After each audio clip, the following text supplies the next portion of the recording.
Today on the Topping Show, Kamala Harris fumbles with the question of why people in Pennsylvania should vote for her. A Honda S2000 lost $30,000 in value after being driven 7 miles.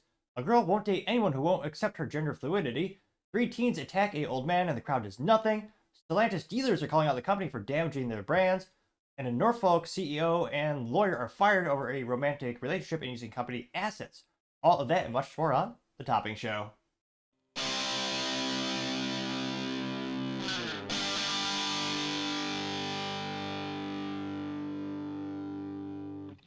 Thank you everyone for taking the time to tune in today. Today's episode of the Topping Show is proudly sponsored by Topping Technologies. Topping Technologies is an IT value-added reseller and services company with a special proficiency in IT security. Heck, I see their founder at least twice a day. Gotta say he's quite handsome and brilliant. Tease me, see that's a joke. If you're an IT leader or business owner, you can reach out to the team at sales@toppingtechnologies.com. Also trying to get to 4,000 subscribers by the end of the month.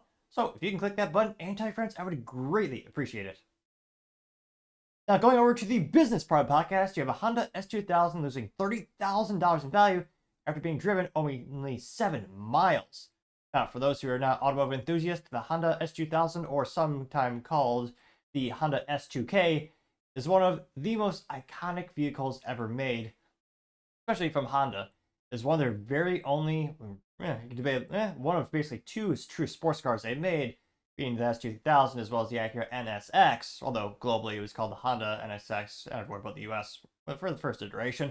But it was an amazing vehicle. Let's get some pictures up here actually. And it's great. It was a ground up design, high revving RPM, only came in a 6-speed manual transmission as all cars speed by default, of course. Had a good old 4 cylinders of glory, no electronics, no fancy doodads.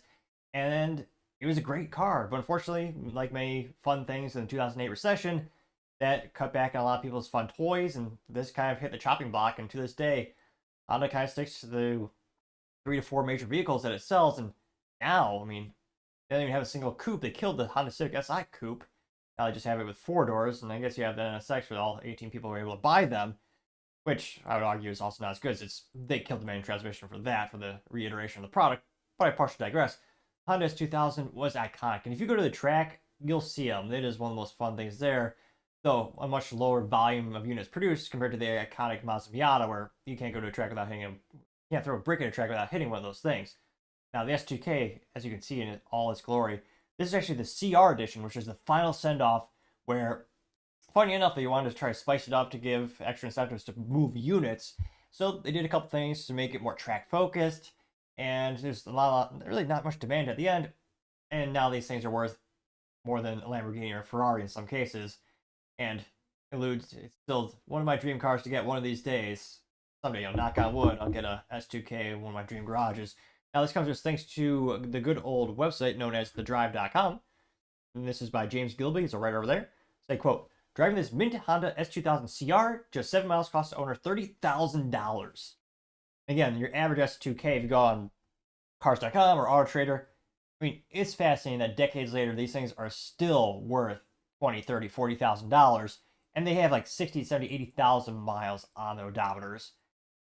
They retain the value that much, and I still kick myself for not. Wish I was in a position to buy them years ago when they kind of bottomed out. I don't think the values will ever crash again because it's a very unique machine due to the EPA safety regulations and just being a really difficult industry in general. I don't think Honda will ever make a fun vehicle like this again. So kind of increasing the value. So again, none of this financial advice by any means necessary. Let's get a couple pictures. There we go. You can see the iconic rear with the nice cool exhaust tips poking out with a nice added additional spoiler in back. And I say, quote, yes, that's 30 grand for just 7 miles in a 2009 Honda, averaging out to equating to $4,300 per mile. Okay. They say also, okay, it's not maybe a regular stretch, not like it's a regular S2000 anywhere in the middle Civic. This is the S2000 CR or Club Racer, which is a rare addition introduced towards the end of the S2K's production. It's a lighter, had a track-tuned suspension, stiffer chassis, functional aero, or removable hardtop, and more. A 2.2-liter F22C1 4-cylinder. Didn't high as rev as high as the earlier 2-liter did, but touched almost 8,000 RPM and made the same power and more torque. To be specific, 237 horsepower and 162 foot-pounds of torque. It is dispensed to the rear axle by a 6-speed manual transmission and helical slip differential. Only 699 were sold in the United States, just over 1% of total production. They say, so a rare version of the renowned sports car with fewer miles than most existed on this earth. That's the formula for an expensive car. When it sold in 2022, it sure was. It sold with only 123 miles on it. Granted, there's also during the pandemic, it sold for $200,000 in 2022 for an S2K. And it looks, don't get me wrong, it looks beautiful. Now they know that when it returned to Breeder Trailer last week with 130 miles, it sold for still insane amount of money, $170,000, which it is a crime that they do not have more pictures of this iconic vehicle. I'll maximize that so you can see that glory picture of it. They say, quote, why the owner sold the car, having hardly touched it, we will never know, but the seller isn't bent about it and congratulated its new buyer, whom you know will cherish this car with a name like S2K forever, which it would be appropriate that that specific username would win the auction. I'm not sure I'd be that claim if I watched $30,000 go up in smoke like that, but then again, my net worth is only a fraction of what the car sold for. And yeah, and again, with so few miles, I'm never going to make this again. I mean, these days, just finding a car with 4 cylinders and a stick shift, that's getting more and more difficult. The EPA and the government's killing those left and right, unfortunately, as well as consumer demand and people wanting an automatic transmission these days. I swear it feels like you're dead inside driving those, but that's just my 3 cents. It used to be 2 cents, but 40-year hyperinflation gotta be 3 cents now. And yeah, that's one of the biggest things happening in the automotive community the past couple of days. Again, I'm not too surprised. It's probably some kid who always wanted an S2K, made it, worked like hell, got far in life. And I mean, if you want a pristine S2K, this is it. Now, the only downside is, are you really going to use this car as intended? Are you really going to take this thing to the track when it's sold for $170,000? I mean, shoot, just the registration fee or the extortion fee for this vehicle is worth more than my car. Like, not saying much. I love my little Gen 10 Honda Civic Si, but yeah, I just can't fathom. It's sad because you just know. I mean, maybe it'll be a museum, and again, it's a beautiful piece of history. It looks darn near flawless. In this particular case, it's a yellow S2K, and it really does differentiate from the regular S2K. This being the CR edition, it's got the front bumper is a lot more distinct, a little more angular. You have the spoiler looks on top. You also have the hard top, which the rest of them were rag tops, though you could go obviously aftermarket to get a shell for it as well. It's just literally what dreams are made of, and I really wish Honda had the courage to take the risk and just make a new one. I know it would not be a big volume producer for the company, but to have a car that's, you could, I don't know, I feel like you can easily price an S2K in modern times. Here's a brand new Honda from the factory, with lightweight chassis designed specifically for it. And again, the Civic Si and the Type R are great, but not to be pejorative, but at the core, it's a Civic. And great, they do great things to make it more track friendly and more track oriented. The Type R has massive Brembo brakes, has an old engine. I understand that, but make a sports car from the ground up that isn't the 6 figures that the NSX is, and a lot more tailored, more analog with the manual transmission. I think they can get away doing an $80,000, $90,000 sports car, maybe get down to 70. I think we'll be able to buy that for like an S2K refresh. Unfortunately, again, Honda, traditionally speaking, is one of the most successful automobile manufacturers since Soichiro Honda founded the company all those years ago. Traditionally, they don't take a lot of risk. These days, with mandates from governments and the EPA and safe crash tests out, all the electronics that they're forcing to put in these vehicles, it's really hard to even make an enthusiast type of track car these days.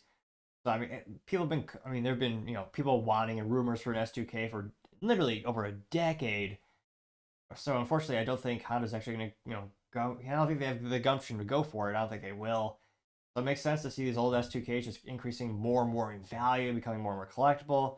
And it does make me smile when I go to the track of my Civic, my Civic Si, I see a lot of the S2Ks at the track and people using them as as the engineers would want from Honda. It's a cool piece of history and it's a great piece of automotive engineering, just a feat of fun. Great example, just let the engineers and the enthusiasts do and they'll come out with great things. So I'm not too surprised. Again, this is one of the most pristine examples. And again, in private ownership, there might be an S2K with maybe 2 miles on the odometer or something even less. I mean, for a while, when I get wishful thinking, I'll go window shopping, quote unquote, looking at cars.com and Auto Trader because I'm an old soul and that's kind of how I shop, or I don't buy anything but I window shop. I'll kind of start by value. Every once in a while, you'll see like a Honda S2K on a dealership floor with only like 4,000 miles. And they have it as a showpiece and display piece and advertising. And they want like, well, it's kind of one of those things like they'll ask for $95,000 or plus, partially just to just to have it there. They know they're not really going to sell it at that price most likely, but it always makes me smile when you see those pieces of history still out there. And hopefully this is enjoyed appropriately. Let me know if you had this type of money and you bought it with this low of mileage. Would you actually take it to the track? Would you actually drive it every day? Now again, they're saying this costs $30,000 to drive 7 miles. I think that's a negligible. I think more realistically, the overwhelming issue was this pandemic pricing when the automotive first time in my life or most people's lives where you had used cars just skyrocket in value to the point where people actually making profit on used cars, personally. But if you have that car, would you actually take it to the track? Would you actually daily drive it, or would this be kind of a garage queen or kind of almost like a piece of history or something you put into a museum? Let me know what would you do if you got the S2K CR. Let me know in the comments because, as always, be fascinated to hear what you have to say. Other interesting business news, yes, Stellantis dealerships calling out the company for damaging their brands, and can't help but think they probably have good cause.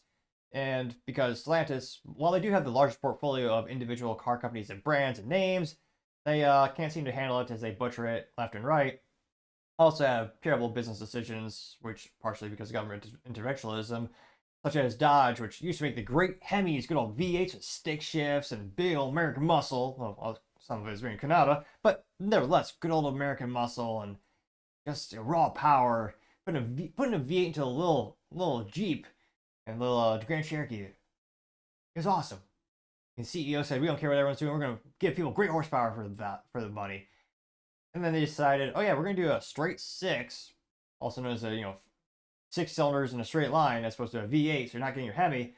So you get the V6, or sorry, the straight six twin turbo, which that's okay for BMW. That's kind of what you expect. BMW, you could debate they basically perfected that engine platform, but I want that in a Charger. Oh yeah, and by the way, the Charger's going to start off as electric first. I have some speakers though, so it sounds like a one from the previous generation, which had a beautiful exhaust note. It's almost like a symphony or an orchestra. I mean, I just remember hearing my first Challenger at the dealership when I was a kid. It was beautiful, and now it's just an imitation of what was. And ironically, just reminds me of what it used to be. And if I had money, I would just buy what the real thing is, not a disgusting imitation of what it is. But I partially digress. Their sales are dropping dramatically, like 50%. We're talking about 50% drop, 50% really drop in profit, 50%. Again, click that subscribe button. It may very well help my speaking ineptitudes. When I first started the show, barely one tuned in, and I spoke even worse than I did worse back then than I do now, believe it or not. But when I slowly but surely gained more subscribers, I become more articulate in my speaking. Some might argue it's just a modicum of improvement, but an improvement nevertheless. So if you can go ahead and click that button, I greatly appreciate it, and it will someday fuel to the point where I have a whole episode without a single speaking blunder. Tall orders, some might argue, but a goal nevertheless. So if you click that button again, I would greatly appreciate it. Now go to the specific article by Owen Bellew, it's over at Jalopnik.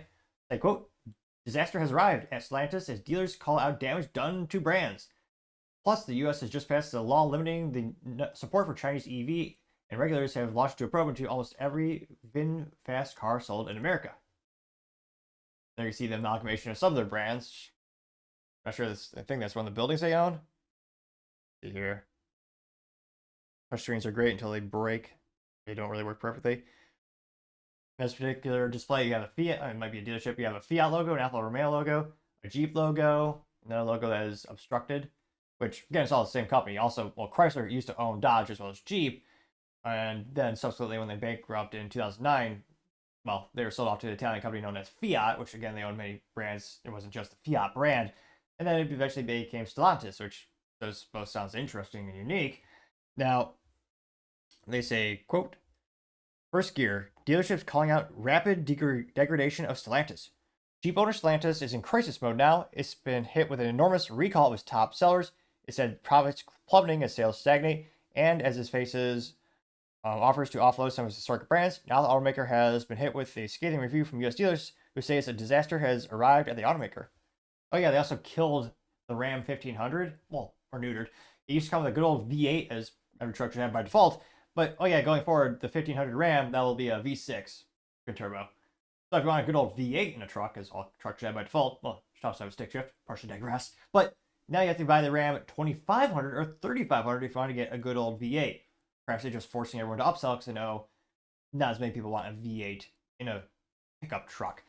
Now, they say, quote, in a letter addressed to the company's boss, Carlos Tavares, dealers across America have laid their disdain clear for all to see. According to a report from Automotive News, dealers say Stellantis brands are facing, quote, rapid degradation thanks to the short-term decision-making that has shrunk the company's market share and hit Jeep, Ram, Dodge, and Chrysler brands. U.S. Stellantis National Dealership Council said, quote, for over 2 years now, let's see here, they have been sounding the alarm when it comes to your U.S. executive team, warning them that the course you have set for Stellantis is going to be disaster in the long run. The group said in a letter, a disaster not just for us, for everyone involved, and now the disaster has arrived. Yeah. Gonna make the Charger EV. Terrible. Ridiculous. I'm only partially kidding. That's not the only reason their company is crumbling. The sales are, that's not even, those sales are not even out yet in terms of you can't even buy them yet. But yeah, in terms of portfolio diversity, the Challenger and the Charger, this is great. You can buy it for like, I think it started at 26 grand, and all the way up to like 126 grand. If you want like the best, beefiest, most muscly one possible, you get the Elephant engine, you get 100,000 horsepower. Oh god, our cars should probably have to by default. But yeah, now you just get a couple of choices. Now they say, quote, Stellantis said it took exception to the letter and that it doesn't believe public personal attacks are the most effective way to solve problems. They gotta do something differently because you clearly aren't listening to consumers or the dealerships. The company said it introduced its action plan in August and developed with dealer input. The plan the company says already showing results. According to Stellantis, U.S. sales in August were up 20% over July. Market share is up 0.7 points. I won't brag about that. And dealership inventory was reduced from 2 consecutive months to 42,000 units to approximately 10% in total. This isn't the first time dealers across North America have let Tavares know how they really feel, with dealers sending a letter earlier this year outlining the issues they need addressing. The letter was followed up by a meeting with company bosses that led to a summer incentive campaign to support sales and more freedom to older models. They say, quote, now dealerships across America are hoping for additional support to offload swelling inventory and increase marketing to help sell more cars, which, again, the financial division is the only thing really helping them out in terms of pushing more inventory. One of my buddies recently did get a Ram 1500. He got one of the last ones, the V8 or last model year. And yeah, the only with the market with the record high interest rates, Stellantis credit, to give them credit, I guess redundant word pun, partially intended, but they are giving massive incentives and giving really aggressive interest rates, like sub-industry standard. So trying to make it more attractive for folks and also discounting the crap out of a lot of their vehicles to try to move more inventory. But yeah, it isn't good when this, there's already been reports of things getting bad for Stellantis, and now you have the dealership squawking about it. And it'll be interesting to see what happens long term, but they're becoming less and less viable as a brand. And as more and more governments push for EV mandates, right now the 800-pound panda in the room is China, or Trump would probably say China, because again, they have one of the most attractive business environments in terms of very little regulation, very little oversight, and in terms of mass manufacturing and lower cost to assembly and everything, it is ridiculously attractive from a business perspective, which is why so many electronic things are made there. And EVs are just glorified computers on wheels, which there's a reason why every Apple product is basically made over in China. So definitely doesn't bode good for traditional automotive manufacturers, especially when, again, China's so good at replicating, aka stealing other technologies. Things are not looking good for a lot of community, and I don't know how Chrysler, Stellantis, or I'm not sure how. I don't know what their roadmap is to succeed in North America. When you look at traditionally what have been some of their best-selling products, they had the minivan for decades. That's becoming less and less popular. More and more people move to crossover and SUVs. And you had the Charger and Challenger, which sold really well by number of units sold, but now they're going to EVs, which, let's be honest, that is a fraction of the people who bought those cars. That group of demographics, the people who want American muscle, they're not going to buy an EV.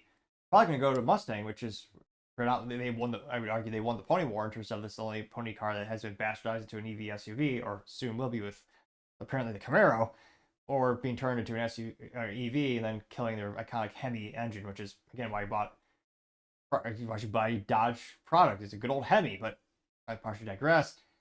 I'm not sure. And then Alfa Romeo is barely hanging on in terms of North America sales. They disappeared for a couple of decades. They came back, got a little success, but again, not much incentive. And then don't get me started on what the Dodge brands are left. I don't see a compelling reason. Again, automotive industry is one of the most competitive ones out there. Margins aren't the best for most of them as well. It's just, mean, if I had to buy one, I'm trying to think of what conceivable product I would want to buy out of the whole Stellantis portfolio. I'm trying to think. Like, I don't know, it's almost as if you could hear a pin drop. I'm not trying to be funny, but yeah, if someone give me like a gift card to like any Stellantis product you can buy, you can have whatever one you want, and we'll include taxes, insurance, and all the gas, everything.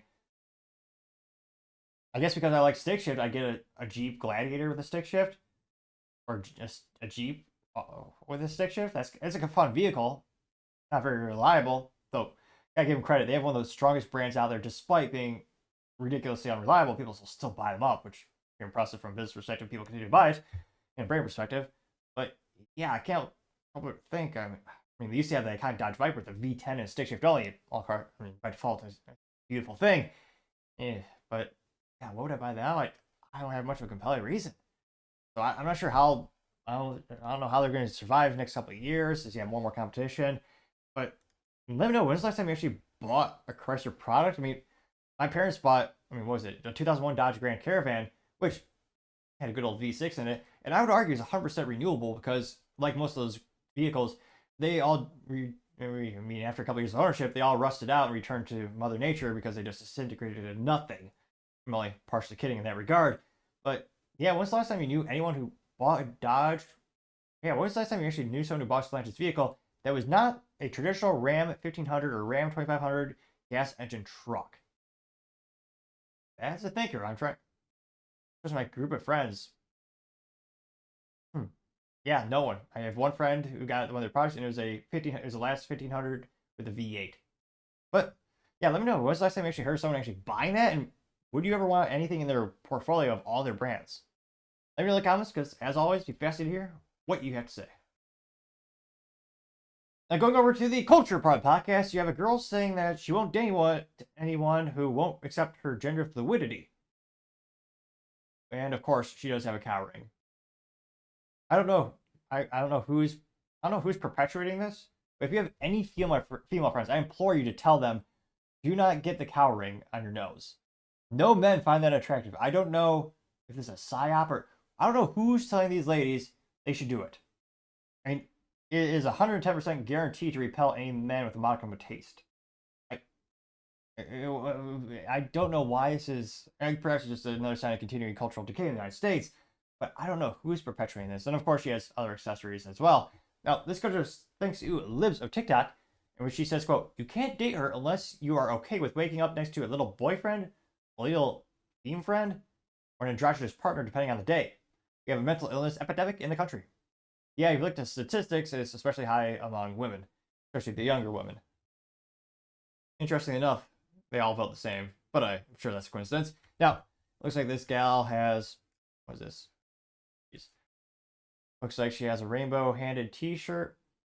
Maybe it's a very unifying t-shirt. It's an avatar green hand and a black hand. There's a rainbow exploding from the fingertips. Interestingly enough, she does have shoulder-length hair. That is pretty rare in these instances. And she has about 18 pounds of metal stapled to her face. Okay, maybe 16 pounds. I'm like a little bit exaggerating. But without too much further ado. Since discovering my gender expression and how fluid it is, I've come to a realization that if you want to date me, you have to be okay with the fact that you might wake up to a little boyfriend, a little androgynous partner, or a little femme girlfriend. You might have a boyfriend one day and a girlfriend the next day, depending on how I'm feeling in my gender expression. I'm actually surprised. How does Facebook already have the rolling statuses where it would sync with your, I guess every day you wake, that's a lot of work actually. So every day she's waking up and she's changing her status on the Facebook and on the Twitter. I mean, that seems like a logistical nightmare. That's, yeah, especially if she does that, but imagine just every day you gotta do that. Or every couple minutes maybe. And I love that about me. I love that I'm not being put in a box anymore. I mean, I think I'm the only one that put myself in boxes, but I'm glad I'm taking myself out of the box and like allowing myself to be more fluid with my gender expression. Previously in the past, I would date people that loved being with a mask. Okay, they were like, I only want to be with a mask. I am femme for mask, 100%. You cannot be anything else. And they loved that about me. They loved that I was androgynous, more masculine. They loved that I would wear chest binders and that half the time I would... No man loves that. Unless they're into, like, no man wants that. would be perceived as a boy. I literally dated people who were like, Wait, she wants that. Wait, what? She wants that. I would be perceived as a boy. I literally dated people who were like, oh my god, you just got called sir. I love that. What do you mean you love that? Because I didn't love that. I didn't love that. I'm non-binary. I don't like being called ma'am or sir, okay? I didn't love that. Why do you love it? And I hated that, okay? It was terrible. So if you want to date me, you have to be okay with the fact that some days you'll have a boyfriend, some days you'll have a girlfriend, and some days you'll have a little androgynous partner, okay? That is what I need. That is what I want because that is who I am. The only redeeming characteristic she has, not much, but she does have seemingly perfect teeth. I'll give her that. She's got one thing going for her, though, of course, the camera is unfortunately so close to her face where you see that. You also see the ginormous cowering on her nose, which I guess it's hilarious, but it's not. I mean, it's not attractive. It's not good. Like a big red flag that says not mentally stable. Like I think it's controversial to have it on the. I forget what you call it. They have names for all these different piercings these days. But I know there's one where you have the outer of your nose pierced, which even I think is a little border, as a youth might say, sus. But yeah, that cowering. As a youth might say, swipe or yeah, I think people. Yeah, that's still true. When they swipe left, when you say no, right, on the social medias. Yeah. Wow. And it went moderately viral, about 500,000 views and 10,000 likes, and certainly, yeah, mental help is needed for this individual. And one of the first comments comes from, let's see here. Hey, I'm a little biased. I'm going to read this comment since I think this particular commenter is handsome and brilliant. It's me, the Topping Show at X Twitter, saying, why do they always have the cowering? Getting 22 likes. AKA says, pass, getting 72 likes. Also, Zupa says, so sad she can't be happy with being a healthy young woman. Instead, she's dooming herself to misery. I hope she saved, getting 114 likes, which hopefully. May says, notice how we don't see a lot of older people who talk about this. It's these young, dumb Fs who are mentally ill, but eventually she'll turn 40 and be WF do I do with the past 20 years. Getting 530 likes. Pumpanomics says, oh, here they come again. Or no, not again. It's Lois from Family Guy. But she has the cowering, blue or green hair, and she's looking at like a prescription bottle. The bottle is labeled they, them, and she's labeled the ugly people with no personality or skills. Getting 219 likes. Michael simply says, what a nut job. Liberalism is a mental disorder. Getting 126 likes. Yeah, who's that douchebag that Taylor Swift used to date? Kelsey? It's a girl's. I remember he had a girl's name. Is it Taylor Kelsey? Tyler? Whatever it is. But there's a meme posted by Cool Christian Engineer said they really want to make life so much harder. I'm actually going to follow this guy. Keep seeing him enough. As the douchebag football player with the LGBT propaganda flag on his head, he's yelling at the coach, and the coach is labeled me trying to live my life. Or me trying to find love in my life. Getting 245 likes. Jason Storm Chaser says, quote, why are we surprised that the same people who conflate weather with climate also conflate feelings with biology? Getting 123 likes. Here.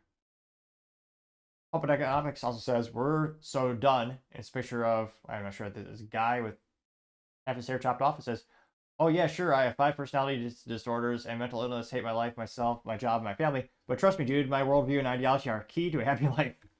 Good point. Got 315 likes.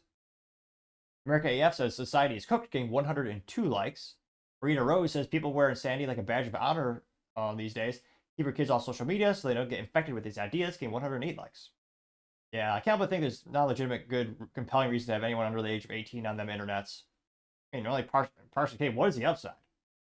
Compared to the overwhelming majority of just the whole volume of junk, and I can't but think just so much more negative than positive, especially when it comes to young people on the internet. Not worth the risk. Scrolling down more and more. Let's see here. Okay, I was gonna say public. You guys doing all the memes. Oh, this is funny. Okay, so public. I'll do one more. This memes. It has a man. It has a picture of a man and a picture of a woman wearing the same T-shirt, and the T-shirt is labeled "Non-binary Pride Flag Women Shirt." It says "Non-binary Pride Flag Men Shirt." About $31. Then you have the Austin Powers looking weird. Got 75 likes. One bad dude says, "What the actual hell?" Getting 31 likes. Dan of BS Not Loud, saying, "First step to fix, don't celebrate mental illness." Getting 24 likes. Again, people, I mean, people would always do crazy things that's for attention. That's not too new, but to this degree, I mean, used to be, what would you, I mean, people, this is a done time people have done things to cry for attention, but it's never been this extreme where you're butchering your body or manipulating things just to get social media credits. That seems to get worse and worse. You also have Red Wave Press saying she might need to be in a same asylum, getting 104 likes. See if there's any other contrarians. Any other statements here? I have a picture of that football player, and Taylor Swift says white dude, and he's pregnant. It says white dudes for Kamala, getting 38 likes. A lot of people saying make a mental sounds sane again, or a lot of people saying opening them up as well. And again, I can't help but think this just fuels my theory that TikTok is just a mentally vacuous place, and just a giant psyop to destroy everything. Again, I see that's why I'm not even on there yet. I probably should be for the show, but yeah, a lot of people just saying hard pass, getting 9 likes. It's just, what is the upside? How many people go on, the TikTok or shoot most of social media these days and actually come out happier, more well informed, or more rounded after that experience? Again, I can't but think a majority of the time, probably not so much. And again, I mean, it is also sad because, again, I don't think this is going to be. I don't think her current mental state and her current belief system is going to lead her to lead the longest, most fulfilling, most successful life. And I hope she gets help soon. Hopefully, she's able to find someone to confide in, to straighten things out.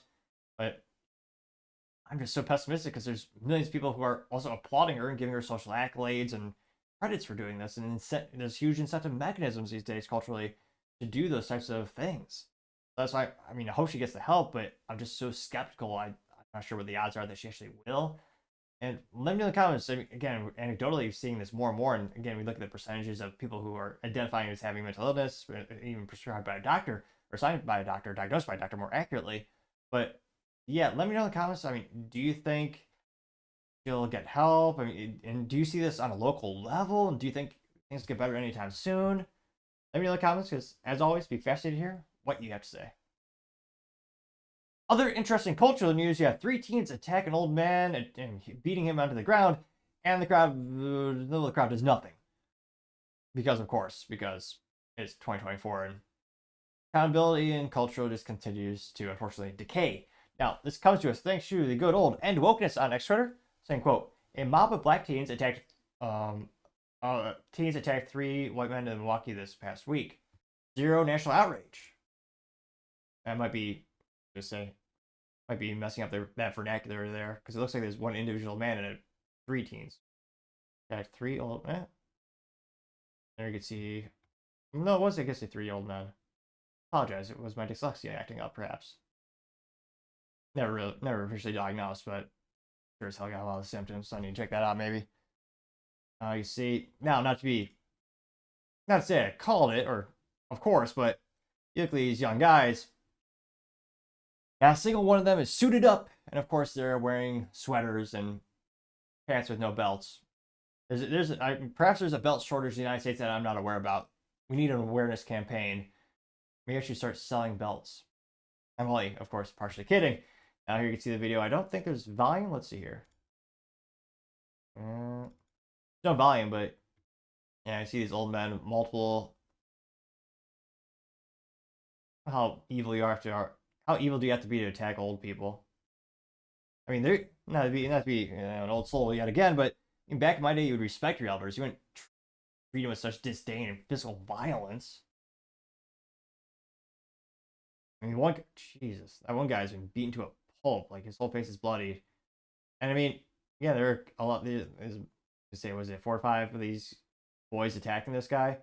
There are dozens of people just standing around, and presumably they're child age, because they are wearing a lot of them are wearing the backpacks, and yeah, just nothing.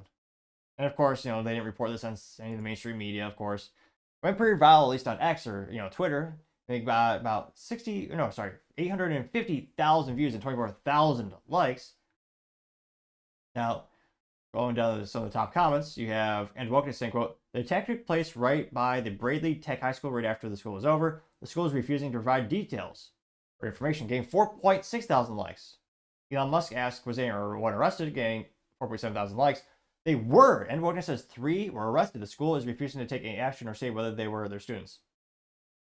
I'm actually surprised there's arrests made these days. That's pretty rare. Usually they just get, if they even get caught at all, they usually just let out bail, just let out, cash bail or, just let it out immediately, basically. That did get 2.3 thousand likes.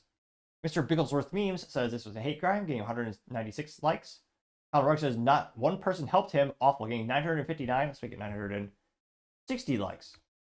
America Papa Bear says, imagine if there was a white teen beating up an old black man, the media would be covering it day and night. True, getting 899 likes.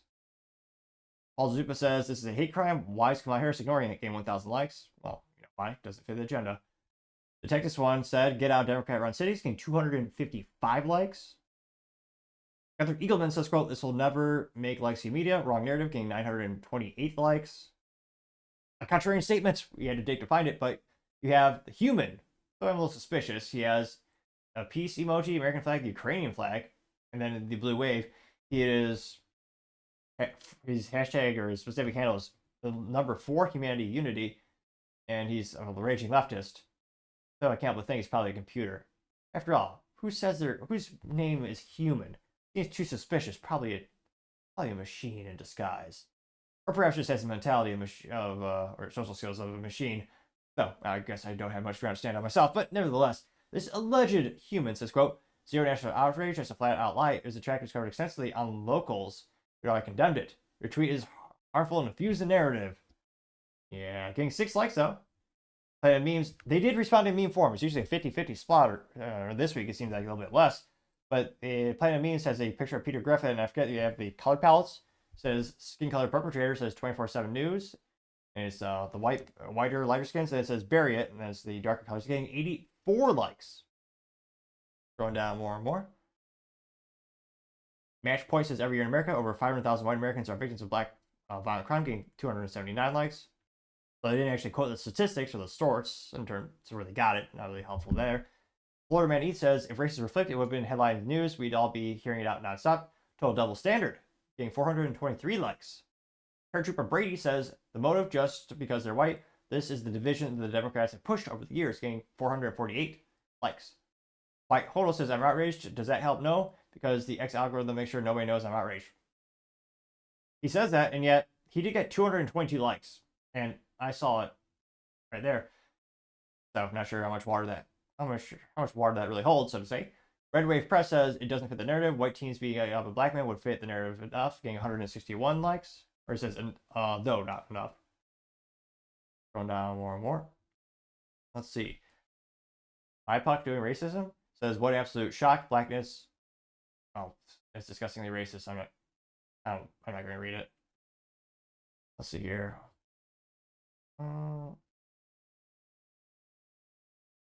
Any country, a lot of people just say mainstream media will ignore it. A lot of pictures of liberals worshiping legacy TVs or old school TVs. Let's see. Porky Fritz says it's our job to keep this message on X all week and get 21 likes. So yeah, we'll see if they're actually truly prosecuted, or we'll see if they actually have any jail time, or if they're actually imprisoned long term.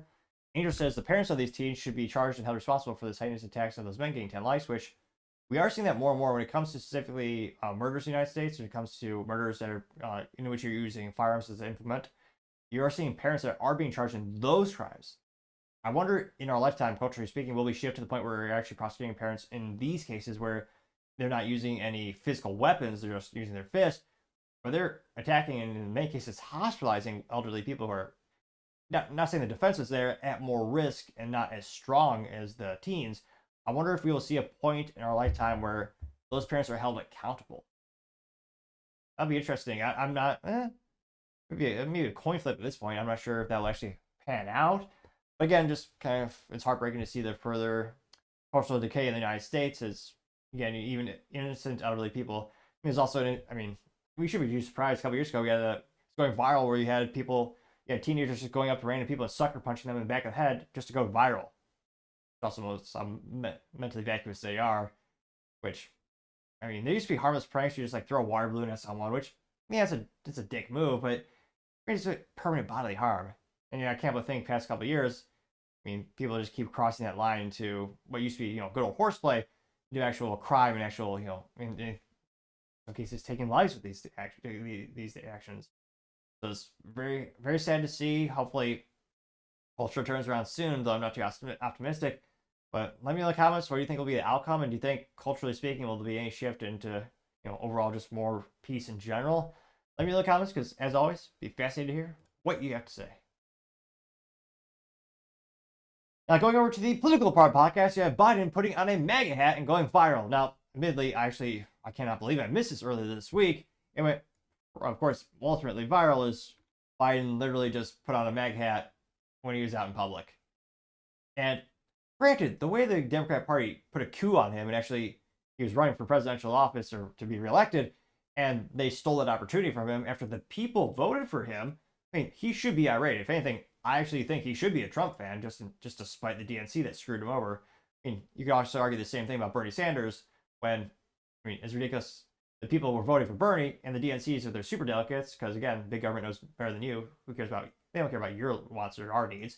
They decided to override the people, and they put Clinton in charge for the 2016 election, which ultimately did pan out pretty well.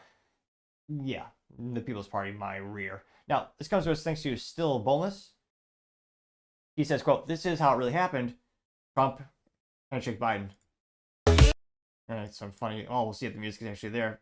Yet another reason to tune in on the good old Rumble, since they do not censor anything. YouTube might rip out the music, though. We'll see.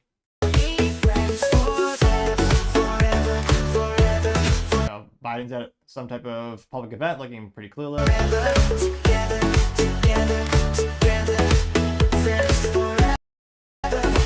And he literally puts on the Trump hat. Oh, also socially awkward. I don't have much ground to stand on that case either. But Biden is wearing a baseball hat. He puts on the Trump hat on top of it.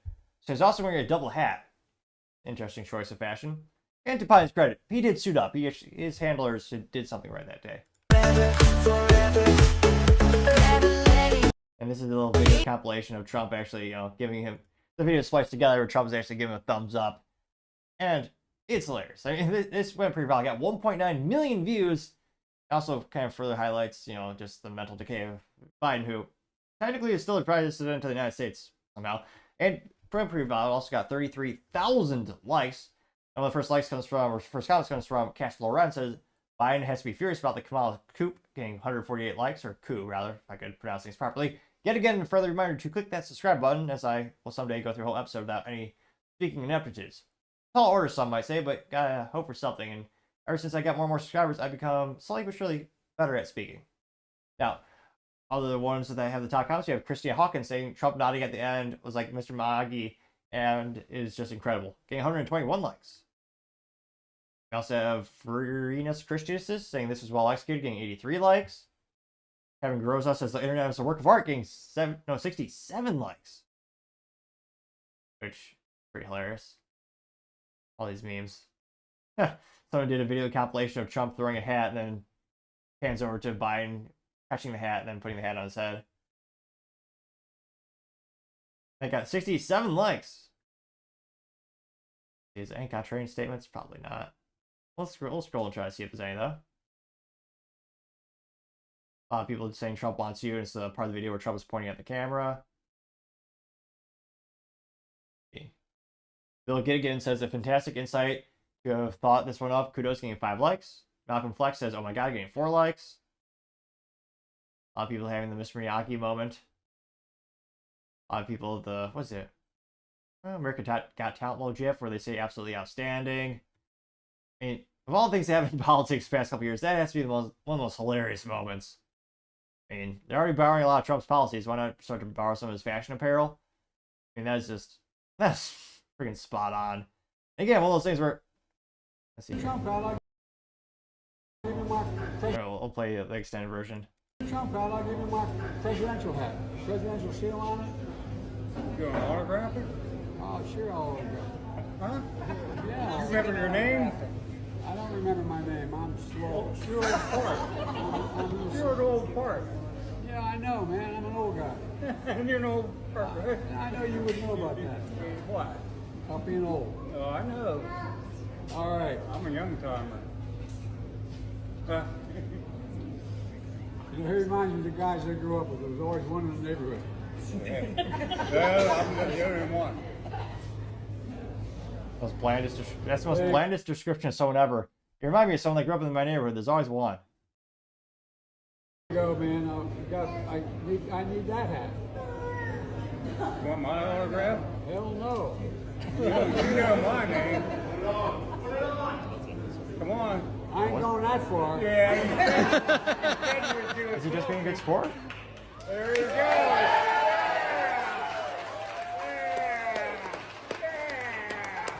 Hey, I'm proud of you now. You old fart. Huh? Just remember, no eating dogs and cats. Hey, they're good. Thank you. They're good. Kentucky Fried Chicken. I hope you like the pizza.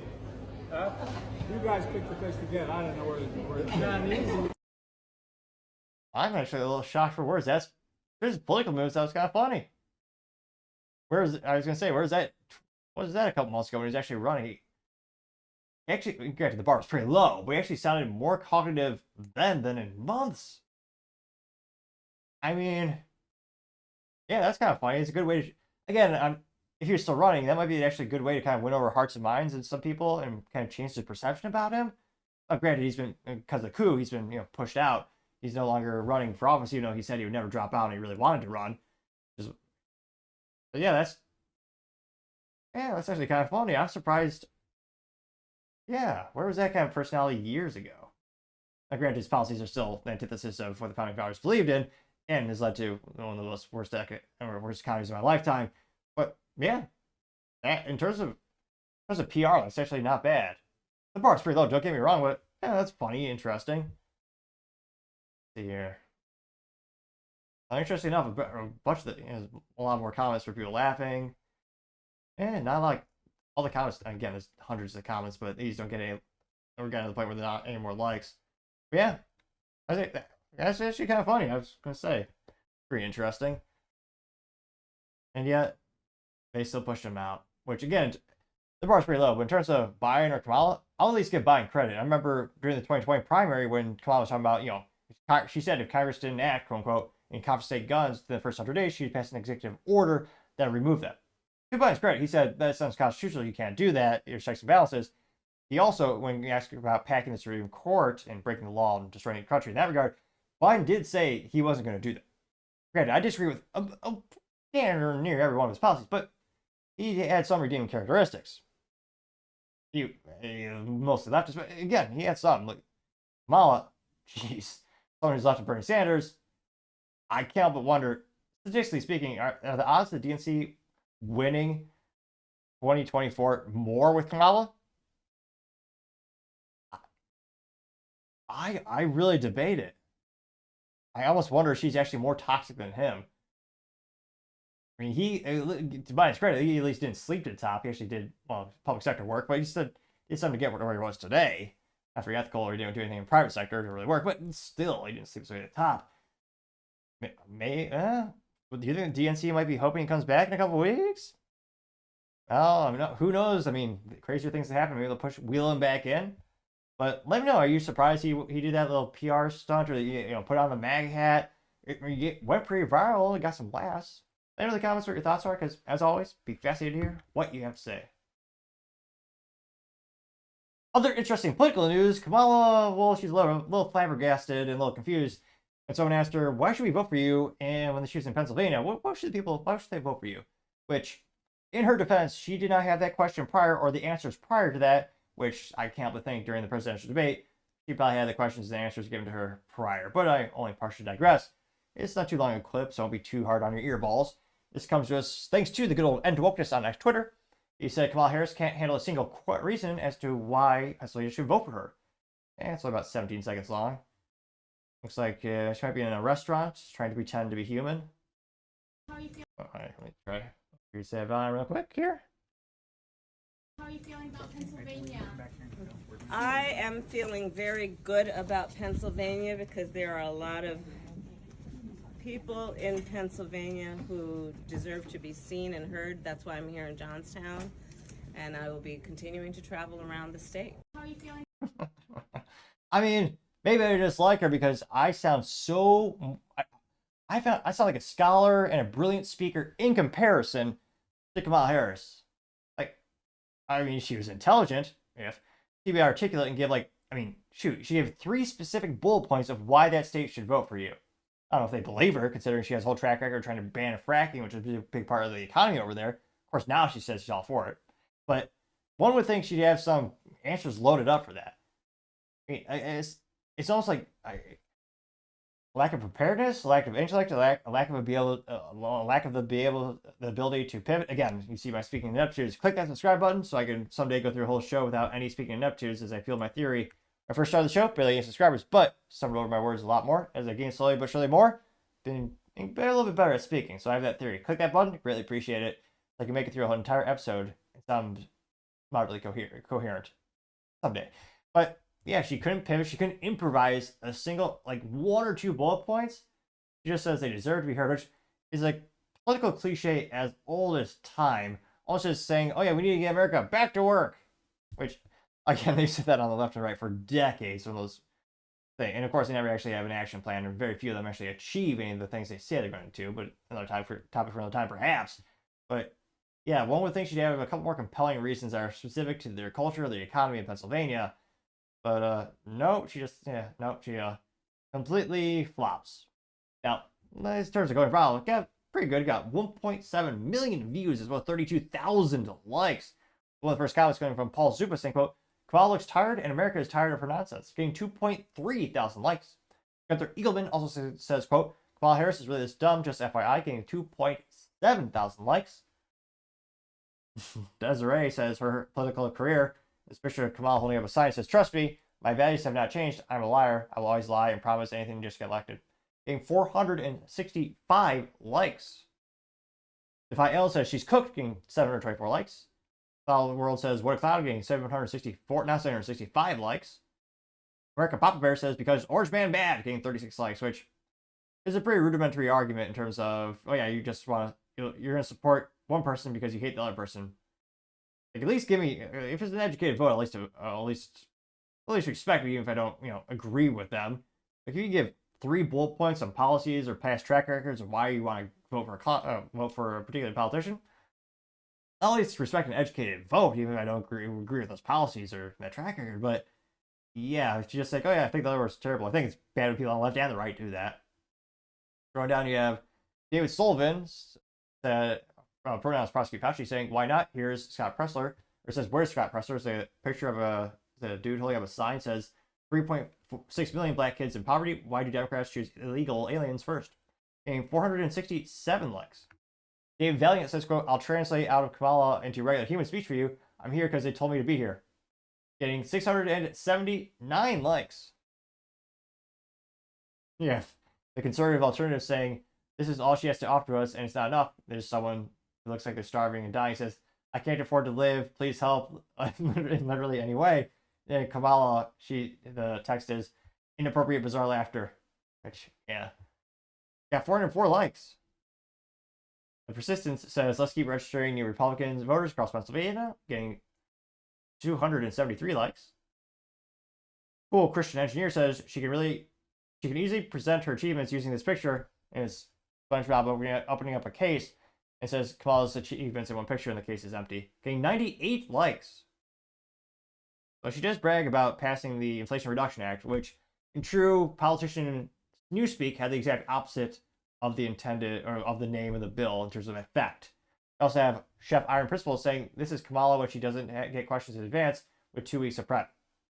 Getting 218 likes. We also have Elon Eagleman, interesting name, saying there's not one reason Pennsylvania should vote for her, getting 517 likes. B says, my God, after she loses, she will literally be irrelevant for the rest of her life, getting 256 likes. Salty Goat says, that's because there isn't one. Her policies have destroyed that state, getting 239 likes. Is anyone sticking up for her? Not thus far. Dave Shapiro says, this is what it sounds like when you're going to lose. And it has an AI-generated picture of Kamala drinking a beer, getting 43 likes. Yeah, Dick Cheney, or a picture of Dick Cheney. And it's just a dude profile, says Dick approves, and it says, Kamala still hasn't met a dick she doesn't like, getting 57 likes. yeah. A lot of people critiquing her for the debate. A lot of people suspecting she had the questions in advance as well as the answers. And yeah, it doesn't look good. If you, again, one of the love or hate with Trump, he has some exceptional improv skills where he just off the cuff give articulate responses. Even if you don't like him, he could at least be articulate and give actual bullet points. Wow, geez Louise, how do you waffle such an easy question? Like, you're in Pennsylvania, you should know. Like, just think, what's the state known for? What can you do to help out those things? But again, perhaps that's just a preferred pay grade. Now, I think a lot of the votes are kind of locked in terms of people are going to vote for who they're going to vote for. Perhaps this will influence, I mean, this specific clip will probably not even influence 1% of total votes, but maybe a couple thousand. And let me know, how many people do you think can really be swayed at this point with the election, slowly but surely getting closer and closer? Let me know in the comments, because as always, be fascinated to hear what you have to say. Now, going over to the business blunder of the day, you have Norfolk CEO and lawyer fired over a romantic relationship and purchases on corporate cars and using corporate assets. This comes with thanks to Ariel Zibler, wrote over at New York Post, saying Norfolk Southern CEO, top lawyer, fired over CEO and top lawyer fired over romantic shared hotels, cars, and corporate trips on report. There you can see the CEO and the lawyer. And yeah, not too good. They say that the CEO of Norfolk Southern, the U.S. Railways top, and the U.S. Railways Giants top lawyer were both fired in the same week for engaging in a romantic relationship. They would stay at the same hotel and travel in the same car during corporate trips, separate from other employees, according to the report. Alan Shaw, the CEO of Norfolk Southern, was fired after the board of directors voted unanimously to terminate him, and Nabinta Nag, not purposely trying to mispronounce that. Lord knows I can't pronounce a lot of things properly. And it says it's the company's who is the company's executive vice president of corporate. Oh, that's hilariously ironic. He's the vice president of corporate affairs and chief legal officer. Which one would think, if you're the chief legal officer, you probably know something about the company's phone book of policies. Now they say Shaw and Nag or Nash were fired after violating the company's policies that prohibited workplace relationships between staffers and their superiors. Employees would often see Shaw and Nag travel together and return to the company's headquarters in Atlanta separately within a space of a few minutes. On many trips, employees would typically pile into a van while Shaw and Nag would be driven together in a car. People familiar with the matter told the Journal. Shaw and Nag would also stay at the same hotel while other employees would be housed in a different one. Two were known for spending more time together following the freight train derailment in East Palestine, Ohio last year, which resulted in a spillage of hazardous materials. Norfolk Southern later became defendant of a class action lawsuit, which they agreed to sell for $600 million. Hold on, I get close up. There you can see him. Now, they say the board of directors have been investigating the relationship before the announcement last week. They also say activist investors and Core Holdings tried to launch an unsuccessful bid to unseat Shaw earlier this year, caught winning the investigation and asked to see shareholder records, according to the Journal. And this is almost like one of those things where it's, a lot of people are saying, was it really beauty or just convenience and proximity? Because she looks like kind of like American Dad, but Indian. So like kind of like Stan Smith, but a woman. Interestingly enough. Now they say the Cleveland-based firm launched a proxy ballot earlier this year, trying to get Shaw fired, but was unsuccessful. Even more morally vacuous and mentally vacuous, it says Shaw has been married for more than 2 decades of his wife to Tiffany, and they have 4 children. What a piece of trash. So he did that to his family. They say that Shaw's departure is unrelated to the company's performance, financial reporting, and results of the operations, which can't help but think that probably didn't help this use case. They say Shaw, who earned $13.4 million, blah, blah, blah, has been CEO since 2022. She joined in 2020 before she's promoted. They say it wasn't clear how being fired for cause will affect their severance, which, there's usually caveats for a lot of these intricacies. I'm sure they'll get something. It's one of those things where you can sue anyone in America. You might not be successful, but the company probably wants as little friction as possible in terms of just, maybe they'll pay them a little bit just to not fight it at all. Even though, again, the board did vote unanimously. But again, that's why I always tell people relationships at work is already a very risky thing. If you're a superior and you have that type of authority, like I can't help but think, when was the last time I actually worked successfully in terms of launching a relationship? And again, he's also a family man, which also does not bode well for the actual brand of the company. And that would also indicate is probably, I would say that directly shows he doesn't have high morals and values. I'm not sure how much you can be trusted him in regard to having those moral values being replicated or lack thereof in business relationships as well. And this company's already had a myriad of issues lately. Of course, that spill being one of the biggest PR and bad disasters hurt many people as well. Gotta say, this on top of all that, it's a good thing they're fired. But yeah, in terms of the CEO's actions with the legal officer having that affair, gotta say that is certainly the business blunder of the day. Thank you everyone for taking the time to tune in. Again, trying to get to 4,000 subscribers by the end of the month. So if you can click that button, I greatly appreciate it. Also, give me a thumbs up, thumbs down, or comment. It's a great way to give me some additional feedback, letting me know how I can make the show better and better. Lastly, don't forget to take the time to tell your family, tell your friends, tell your coworkers, heck, tell your enemies, tell anyone and everyone. Just stay safe, fight the good fight.